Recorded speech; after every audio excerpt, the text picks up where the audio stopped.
এই তো, ও সে কবেকার পুঁথিপত্র। এই এই এই এই বলি ব্যাপারটা কি? সব কাজ কর্ম শিখে তুলে তুমি ওইসব পুঁথিপত্র নিয়ে বসে পড়লে?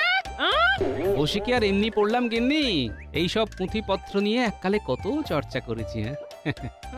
তাই তুমি এখানে বসে বসে মোর্চে ছড়ানোর চেষ্টা করছো? মানে ওই আর কি, একটু ঝালাই করে নিচ্ছি। তাতে আমার কোন উপকারটা হবে শুনি? সংসার চালানোর জন্য বিদ্যেও দরকার, অর্থও দরকার। যাক, এই কথাটা তাহলে মাথায় আছে। আছে তো, আর আছে বলেই এখন বুঝতে পারছি জীবনে শুধু অর্থ উপার্জনই সব নয় গিন্নি, মানুষের মতো মানুষ হওয়া দরকার। আচ্ছা, এই বুড়ো বয়সে কি তোমার ভীমরতি ধরেছে? কথা নেই বার্তা নেই, একেবারে জ্ঞানের ঝুলি খুলে বসলে। ওই দেখ, গোপাল দাদু পড়াশোনা করছে। নিজে পড়ছে আর দিদাকেও পড়াচ্ছে মনে হচ্ছে। আমরাই বা বাদ যাই কেন? ঠিক বলেছিস, এমনিতেও পণ্ডিত মশাই 1 সপ্তাহের ছুটি দিয়েছে।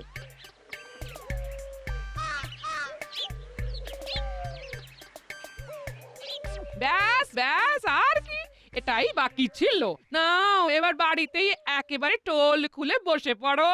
টোল খুলি না খুলি, মানুষের মতো মানুষ হওয়ার শিক্ষা তো আমি ওদের দিতেই পারি।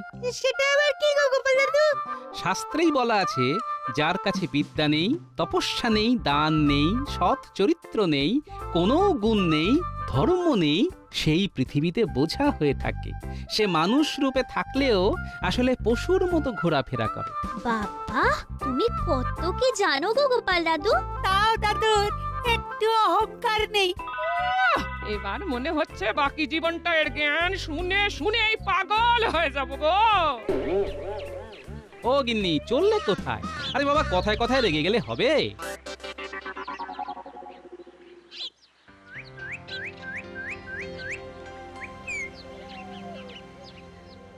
কি হয়েছে মহারাজ? আপনার যেন কোনো কথাতেই তেমন মন নেই। হ্যাঁ হ্যাঁ হ্যাঁ, মহারাজকে কেমন যেন আনমনা দেখাচ্ছে বটে। না না, তেমন কিছু নয়, তবে আমি অপেক্ষা করে আছি। কিসের অপেক্ষা মহারাজ? নবাবের কোনো ফতোয়া আসবে নাকি?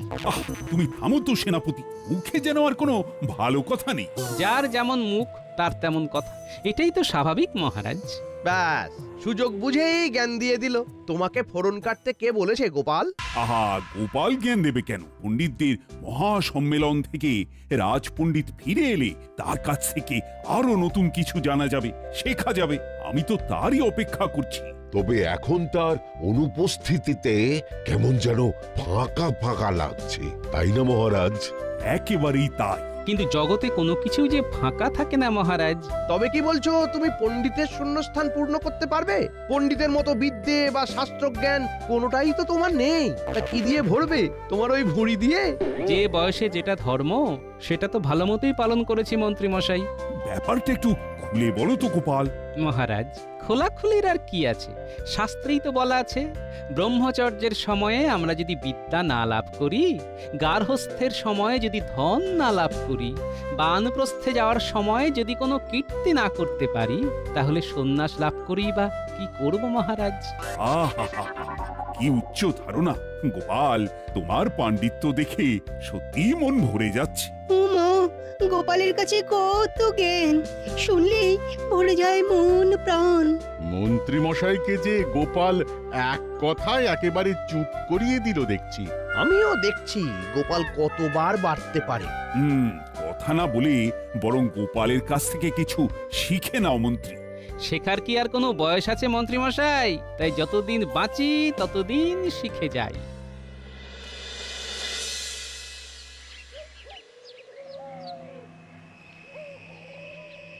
বুঝেছি, সব বুঝে গেছি আমি। সবটাই একেবারে জলের মতো পরিষ্কার। কোনটা কি পরিষ্কার করে বুঝে নিতে এলে তুমি? কি আবার? ওই যে নির্ঘাত 2-4টে সংস্কৃত শ্লোক আর তার টিকা টিপ্পনী হাতের কাছে পেয়েছে, আর সেগুলো পড়ে এখন লাফালাফি করছে। হ্যাঁ, কি মুশকিল! কার আবার লাফানো দেখলে তুমি? কারাবার ওই যে গোপালের। আজ একেবারে তাল বুঝে রাজসভায় জ্ঞানের দোকান খুলে বসলো। যেভাবেই হোক গোপালকে সবার সামনে অপদস্থ করতেই হবে। সেই আশাতেই থাকো তুমি। সেটা সোজা পথে না হলে বাঁকা পথে করতে হবে। কোন পথের কথা বলছেন মন্ত্রী মশাই? এই তো এই তো ভালো সময়ই হাজির হয়েছিস তোরা। তোরা তো আমার ডান হাত আর বাঁ হাত।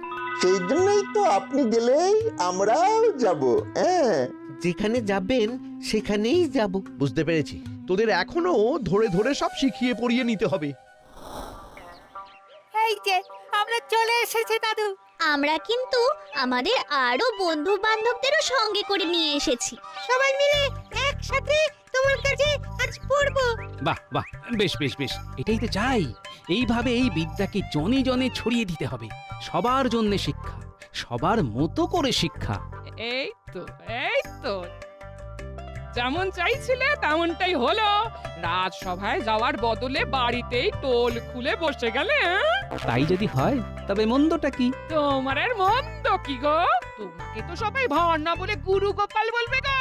হ্যাঁ, গুরু হওয়া কি আর অত সহজ কাজ গিন্নি? তবে শেখাতেই যদি হয় তবে আমি বাচ্চাদের পড়াশোনার আগে ভালো আচার ব্যবহার শেখাবো। আমরা শিখবো গোপাল দাদু।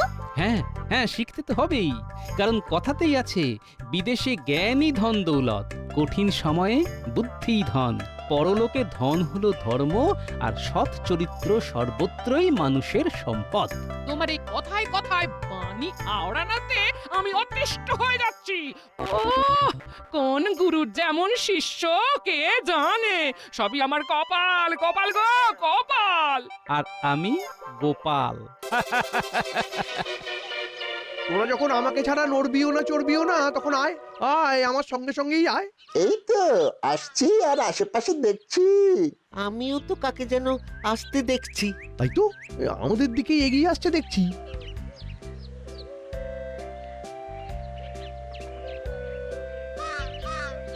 এই যে কে হে আপনি? হ্যাঁ, আপনাকে কেমন যেন এলাকায় আনকোড়া আনকোড়া দেখাচ্ছে। আমি হলুম গিয়ে গরিব ব্রাহ্মণ। লোকের দান ধ্যানই চলে আমার। এই কাজের সন্ধানে এই রাজ্যে এসেছি। তাহলে আপনি একেবারে ঠিক লোকের সামনে এসে পড়েছেন। হ্যাঁ, কারণ ইনি স্বয়ং রাজ্যের মন্ত্রী। কিছু একটা ব্যবস্থা করলে ইনিই করবেন। তবে মহাশয়, কোনো রকমে মহারাজের দর্শন করিয়ে দিন, যাতে আমার এই দরিদ্র অবস্থা ঘুচে যায়। এই তাহলে একটা পরিকল্পনা করে ফেলাই যায়। ভেবে ফেলেছি মহারাজের সাথে দেখা করিয়ে দেওয়া যাবে। তাহলে আমাকে কি করতে হবে? কাল সকালে যেন দেখি যে আপনি এখানেই দাঁড়িয়ে আছেন। তারপর কি করতে হবে সব বলে দেবো। ওই দেখ, মন্ত্রী মশাই আবার কাকে একজনকে দাঁড় করিয়ে এসব বোঝাচ্ছেন। আবার কিছু গোলমেলে কাণ্ড কারখানা হয় কিনা কে জানে।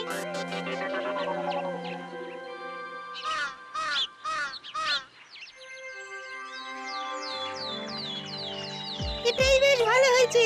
দল বেঁধে হই হই করে গোপাল দাদুর কাছে পড়তে যাচ্ছি। কিন্তু যেতে যেতে এটা কি দেখছি? তাই তো রে, কালকে সে ব্রাহ্মণ তো এখনো এখানেই দাঁড়িয়ে আছেন।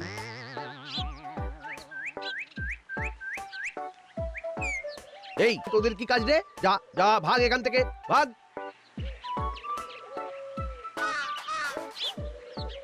দেখুন মন্ত্রী মশাই, আপনি আমাকে যে জায়গাতে দাঁড়াতে বলেছিলেন ওই জায়গাতেই দাঁড়িয়ে আছি।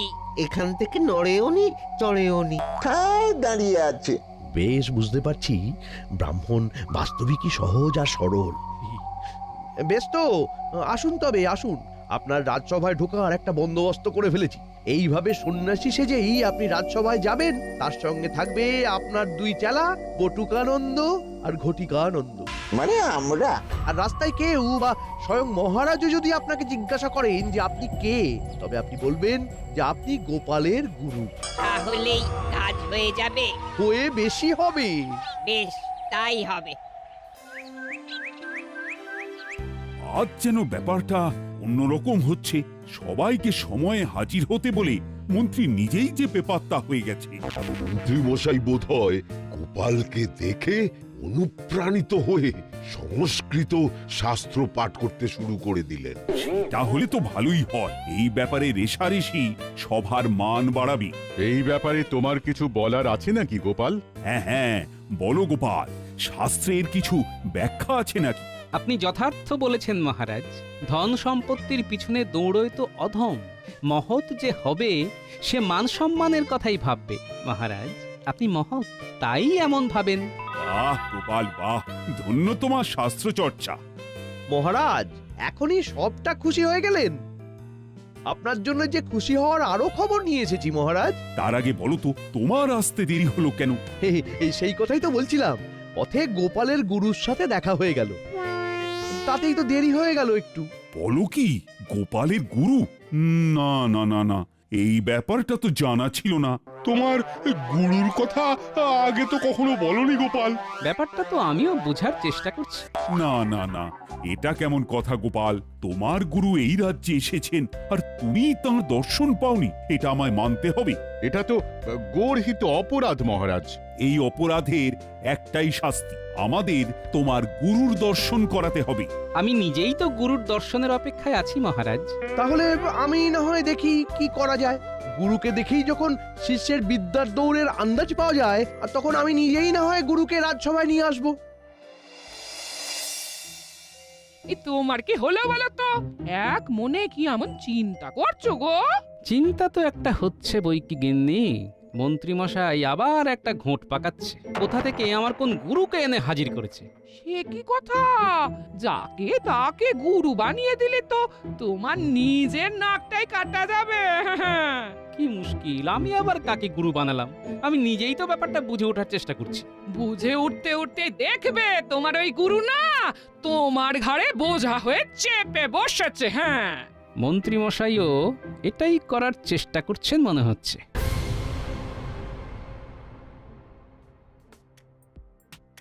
ওর দাদু, তুমি এখানে, ওদিকে একজন তো নিজেকে তোমার গুরু বলে ঘুরে বেড়াচ্ছে।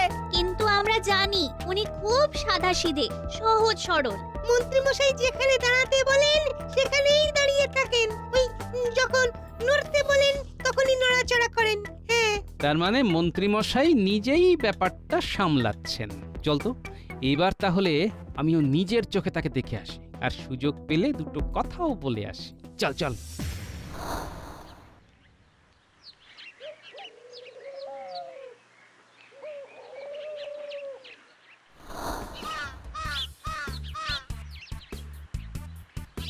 ওই দেখ, ওই যে উনি আসছেন। দেখেই মন ভরে যাচ্ছে গো। ওই শিষ্যদের নিয়ে গোপাল দাদার গুরু যাচ্ছেন। এই চলো না, ওই ছুটে গিয়ে ওই দুটো কথা বলে আসি। হ্যাঁ, দুজন তো শিষ্য আছে দেখছি রে, ওর আশেপাশে কি ঘেঁষতে পারবি? দেখেছো দাদু? দেখে চিনতে পারলে? আরে আমার যে কেউ গুরু আছে সেটাই তো মনে করতে পারছি না। চেনা তো দূরের কথা। তুমি না চিনলে কি হবে? লোকজন তো ঠিক চিনে গেছে। বুঝতে পারছি ব্যাপারটা মানুষজন ভালো মতোই খেয়েছে। শিষ্য দুজনকে দেখেও তো চেনা চেনা লাগছে। চলো না দাদু, সামনে গিয়ে কথা বলি তাহলে। না না, এখন একটু অপেক্ষা করতে হবে। সুযোগ বুঝলেই ওকে একা পাকড়াও করতে হবে। বলতে না বলতেই সুযোগ হয়ে গেছে মনে হচ্ছে। ওকে বসিয়ে রেখে ওর শিষ্যরা সব ছড়ে পড়ছে দেখছি। হ্যাঁ হ্যাঁ, চল, এটাই সুযোগ। প্রণাম ব্রাহ্মণ, আশা করি আমাকে চিনতে পারছেন। কই না তো, কে আপনি? সে কি কথা, আপনি যার গুরু তাকেই চিনতে পারছেন না? আর মানে আপনি গোপাল? কি লজ্জার ব্যাপার, কি লজ্জার ব্যাপার। না মানে ভুল হয়ে গেছে। সে তো হয়েইছে, তবে কার বুদ্ধিতে আপনি ভুলটা করতে চাইছেন সেটা যে জানতে ইচ্ছে করছে। তাহলেই হবে। তারপরে না হয় বাকিটাও বলবেন, কেনই বা এইসব করছেন, এতে আপনার লাভ কি সবটাই যে বলতে হবে। আমি আপনার কাছে ক্ষমা চাইছি, আমি মহাপাতক। আসলে আমি অর্থের লোভে মন্ত্রীর সাথে হাত মিলিয়েছি। এখন মনে হচ্ছে এখান থেকে চলে যেতে পারলেই বাঁচি। কিন্তু অর্থ সংগ্রহের তো অনেক উপায় আছে। আপনি যদি অর্থ সংগ্রহ করতে পারেন তবে আমার ভালোই লাগবে। কিন্তু মুশকিল হচ্ছে, মহারাজ তো জেনে গেছেন যে আমার গুরু এসেছে। মহারাজ নিশ্চয়ই আপনাকে ডেকে পাঠাবেন, পালানোর তো পথ নেই। তারপরে কি আমার জেল হাজত হয়ে যাবে? উনি ডেকে কোনো প্রশ্ন করে উপহার দিলে ভালো। হয়ে গেল, মানে হলেও গেল, না হলেও সব গেল। আমি যে তেমন বিশেষ কিছুই জানি না। মহারাজ প্রশ্ন করলে জবাব দিতে পারবো না। মন্ত্রী মশাই তো কিছুই শিখিয়ে দেননি। উপায় একটা আছে, মহারাজ প্রশ্ন করলেই আপনি আমার দিকে তাকাবেন না হয়, আমি যাই হোক বলে মহারাজকে খুশি করে দেব।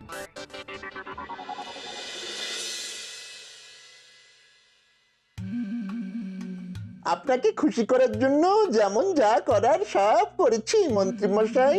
ব্রাহ্মণকে গোপালের গুরু সাজিয়ে ঘুরিয়েও দিয়েছি এক পাক। তাই বলে তাকে একা বসিয়ে রেখে চলে আসতে হবে? আরে ওকে একা পেয়ে কেউ যদি আবার ওর মগজ ধোলাই করে তবে তো সবটাই কেঁচিয়ে যাবে।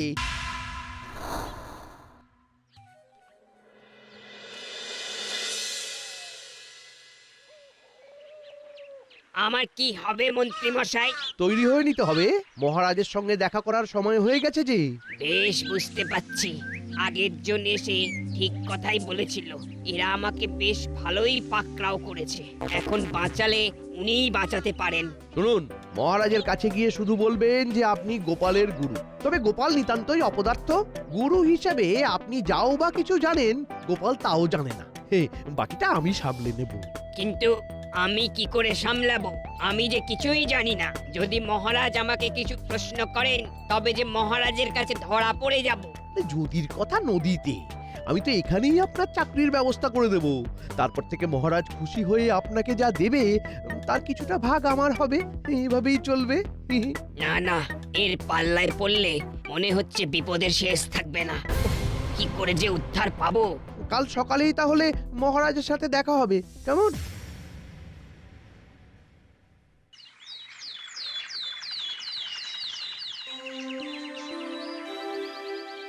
কি হলো মন্ত্রী? তুমি যে বললে গোপালের গুরুর সাথে সাক্ষাৎ করাবে, ব্যাপারটা কি বেমালুম চেপে গেলে নাকি? কি যে বলেন মহারাজ, দেখা তো এই হলো বলে। গুরুদেব নিজেই আসবে নাকি কি জানি, এখনো কত কি দেখা বাকি। প্রণাম মহারাজ। এই যে মহারাজ, ইনি গোপালের গুরুদেব। এনার কথাই বলছিলাম। কিন্তু যার গুরু সেই তো দেখি মুখে একেবারে কুলু পেটে বসে আছে। মন্ত্রী মশাই নিজেই যখন দায়িত্ব নিয়েছেন তখন আমি আর কি বলবো মহারাজ। আমি বলি কি মহারাজ, রাজপণ্ডিতের সঙ্গে সঙ্গে এনাকেও যদি রাজসভায় ঠাঁই দেওয়া যায় তাহলে সভার মান বেড়ে যায় মহারাজ। কিন্তু গোপাল তো ভালোই সামলায়। সব কাজ কি আর সবাইকে দিয়ে হয়? তাছাড়া উনি নিজেই তো বলছেন যে গোপাল ওনার অযোগ্য শিষ্য। এরপরেও কি গোপালের উপর ভরসা করা যায় মহারাজ? তাই নাকি? তা আপনি নিজেই তবে বলুন ব্রাহ্মণ। হ্যাঁ, সে তো সেই কবে। উনি এত কিন্তু কিন্তু কেন করছেন মহারাজ? তাই তো দেখছি। এরপরে তো কিছু সংস্কৃত শ্লোকের টিকা টিপ্পণীও শুনবো ওনার কাছ থেকে। এক্ষুনি এত কিন্তু কিন্তু করলে কি করে হবে? আমার কি হবে? আপনি নিশ্চয়ই বহু কিছু জানেন, তবে তারই মধ্যে ভালো হতো যদি কিছু শব্দের উৎপত্তি নির্ধারণ করে দিতেন। হ্যাঁ হ্যাঁ, সে তো নিশ্চয়ই ভালো হতো বই কি, কিন্তু না, ব্রাহ্মণ বেচারা আচ্ছা প্যাঁচে পড়েছে। এবার তো ওকে উদ্ধার করতেই হবে। আসলে আমার মনে হচ্ছে ওনাকে রাজসভায় ঠাঁই দেওয়ার ব্যাপারটা নিয়ে আপনি কিছু বলছেন না বলে উনি এত কিন্তু কিন্তু করছেন। তাই নাকি? তবে না হয় আমি মঞ্জুর করে দিলাম। কি ব্রাহ্মণ, এবার আর কোনো জড়তা থাকলো না তো? কিন্তু তা কি করে হয় মহারাজ? তার মানে গোপাল নিশ্চয়ই সব কেচিয়ে দেওয়ার চেষ্টা করছে এবার। তোমাকে কি সবেতেই ফোড়ন কাটতে হবে গোপাল? যেখানে যেটুকু প্রয়োজন ততটুকুই বলি মন্ত্রী মশাই। মহারাজ, শাস্ত্রেই তো বলা আছে, বিদ্যা যদি বইতে আবদ্ধ থাকে আর অর্থ যদি পরের কাছে গচ্ছিত থাকে তবে প্রয়োজনে তা কোনোই কাজে লাগে না। বলে বুঝি? কিন্তু তার সঙ্গে এখানের কি সম্পর্ক? যে ব্রাহ্মণ পণ্ডিত দেশ বিদেশে ঘুরে নিজের জ্ঞান বিতরণ করেন তাকে এখানে আবদ্ধ করে রাখলে সকলেরই যে ক্ষতি হয়ে যাবে মহারাজ। এটা তো ভেবে দেখিনি। আর গোপাল তো ঠিকই বলেছে, আমার যে অর্থ নবাবের কাছে গচ্ছিত আছে সেটা সময়কালে পাচ্ছি না বলেই আমার কত সংস্কারের কাজ মুলতুবি আছে। না না, ব্রাহ্মণ পণ্ডিতকে এইভাবে এখানে রেখে দেওয়া যাবে না। আপনি আমায় বাঁচালেন মহারাজ। আমি এখানে থাকতে চাইছিলাম না। আমি নিতান্তই সাধারণ এক ব্রাহ্মণ। মন্ত্রী মশাইয়ের প্ররোচনাতেই আমি মিথ্যের আশ্রয় নিয়ে নিজেকে গোপালের গুরু বলে প্রচার করেছি। আমাকে আমাকে ক্ষমা করে দিন মহারাজ, আমাকে ক্ষমা করে দিন। বলেন কি, তার মানে এর পেছনেও মন্ত্রীর হাত? আর এরাও আমার শিষ্য নয়, মন্ত্রী মশাইয়ের ডান হাত আর বাম হাত। এই মরেছে। আরে ব্রাহ্মণ তো সব উল্টে দিয়ে আমাকেই ফাঁসিয়ে দিয়েছে। এবার কি করি? হ্যাঁ, এবার সবটাই আমার কাছে পরিষ্কার হয়ে গেছে। গোপালকে অপদস্থ করার জন্য মন্ত্রী এমন ফাঁদ পেতেছিল। না, এবার মন্ত্রী আর পার পাবে না। মন্ত্রীর শাস্তি হলো তাকে নিজের খরচে একটা টোল বানিয়ে দিতে হবে, সেখানে পড়াতেও হবে তাকে, আর তার তত্ত্বাবধান করবে গোপাল। আমাকে ছেড়ে দিন মহারাজ, এরকম কাজ আর কখনো করব না মহারাজ। সব ভালো যার শেষ ভালো। আমার গুরু খুঁজতে খুঁজতে আমি গুরু হয়ে গেলাম।